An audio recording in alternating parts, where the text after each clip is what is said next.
Hello everyone, 100 days of video சேனலில் எனக்கு டே 17 and இன்றைக்கி வீடியோவில் வந்து ராக்கி ப்ரேஸ்லெட் தான் செய்ய போகிறேன். அதுக்கு வந்து ராக்கி சாம் எடுத்திருக்கேன். ஸோ லைட் ப்ளூ கலரில் நைலான் த்ரெட் எடுத்துருக்கேன். 2 சைடு ஈக்குவல் அமௌண்ட்டை வந்து கட் பண்ணி வச்சுருக்கேன். ஸோ நான் வீடியோவில் காட்டுற மாதிரி ஃபஸ்ட் நாட் போட்டுக்கலாம். இந்த ஹோலில் இன்சர்ட் பண்ணி அந்த ஸ்பேஸ் வழியாக இதை இழுத்தோன்னா இந்த மாதிரி நாட் மாதிரி ரெடி ஆயிரும். ஸோ ஒரு பக்கம் வந்து சில்வர் பீடு, இன்றைக்கி வந்து silver bead, pearl bead and blue crystal bead எடுத்துக்கிறேன், light blue. So first silver bead insert பண்ணிடலாம். அண்ட் நான் லாஸ்ட் வீடியோலேயே மென்ஷன் பண்ணியிருப்பேன், நைலான் த்ரெட்டை டேரெக்டாக பீட்ஸ்குள்ளே இன்சர்ட் பண்ணால் இன்சர்ட் ஆகாது. அதை வந்து கொஞ்சம் ஃபயரில் காமிச்சு அதை வந்து ஒரு நீடில் மாதிரி மேக் பண்ணி அதுக்கப்புறம் இன்சர்ட் பண்ண தான் இன்சர்ட் ஆகும். இப்போ பார்த்தீங்கன்னா தெரியும், நான் அந்த 2 எட்ஜஸையும் வந்து நான் ஷார்பன் பண்ணியிருக்கேன். அதுக்கப்புறம் சில்வர் பீட் ஆட் பண்ணிவிட்டு இன்னொரு சைடு நம்ம சில்வர் பீட் ஆட் பண்ணிக்கலாம். ஸோ அடுத்தடுத்து friendship band and rakhi bracelet ரெண்டுமே வந்து நிறைய போஸ்ட் பண்ண போகிறோம். ஸோ உங்களுக்கு வேண்டியதில் சீக்கிரமாக நீங்கள் பர்ச்சேஸ் பண்ணிக்கலாம். அண்ட் வீடியோஸ் மறக்காமல் லைக் அண்ட் கமெண்ட் பண்ணுங்கள்.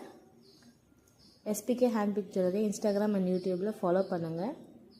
அண்ட் பர்ச்சேஸுக்கு வேணும்னா இன்ஸ்டாகிராம் டிஎம் பண்ணியும் வாங்கிக்கலாம், இல்லைனா வாட்ஸ்அப் கேட்லாக்லேயும் ப்ரைஸோடு மென்ஷன் பண்ணிக்கலாம், அங்கேயே பர்ச்சேஸ் பண்ணிக்கலாம்.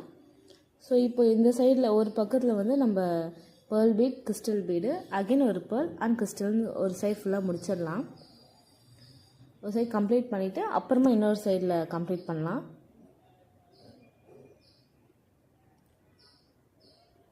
ஸோ இதே மாதிரி சில்வர் பீடும் ஆட் பண்ணிடலாம். பார்த்திங்கன்னா தெரியும், இந்த நீடில் மாதிரி இருக்கிறது உள்ளே போகிறதுக்கு எவ்வளோ கஷ்டமாக இருக்குதுன்னு. இதை நம்ம ஃபயரில் காட்டாமல் டேரெக்டாக இன்சர்ட் பண்ணியிருந்தால் கண்டிப்பாக பண்ணியிருக்க முடியாது. இன்னொரு சைடும் அதே மாதிரி ரெடி பண்ணி வச்சுக்கலாம். ஸோ இப்போது இந்த பீட்ஸ் வெளியே வராமல் இருக்கிறதுக்கு வந்து 2 சைடு நாட் போட போகிறோம். ஸோ தட் அந்த பீட்ஸ் வந்து க்ரிப்பாக அதே இடத்துல இருக்கணுக்காக.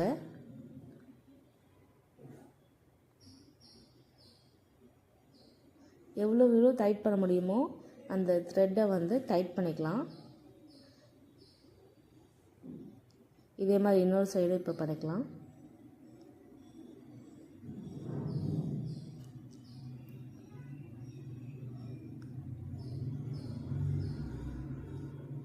இந்த வீடியோ பிடிச்சிருந்தா மறக்காமல் லைக் அண்ட் கமெண்ட் பண்ணுங்கள். ஸோ இதான் ஃபைனல் லுக். தேங்க்யூ ஃபார் வாட்சிங்.